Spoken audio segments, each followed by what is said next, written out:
ఏంట్రా ఏదో బాధపడుతున్నట్టున్నావు? రవిగాడి భార్య నెల రోజుల మట్టి కనపడడం లేదురా.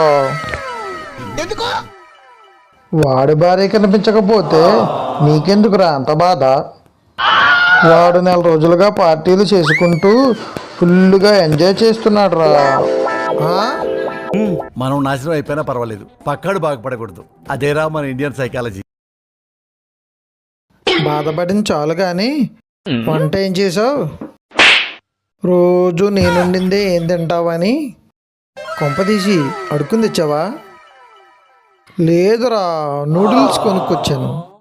నూడిల్సా? అవునరా, 5 రూపాయలకే నూడిల్స్ అని ఉంటే 5 రూపాయలే కదా అని తెచ్చాను.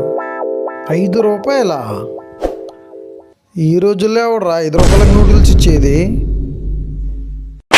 వెళతే చూద్దాం. ఇదిగో.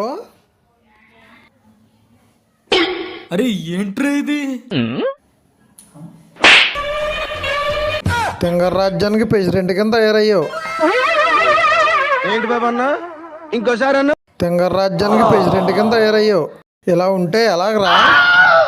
ఏ నేనేం చేశాను? ఏం చేసావా? ఏమన్నా అందావంటే తిరణాల్లో తప్పుపోని పిల్లోళ్ళ పేసి పెడతావు.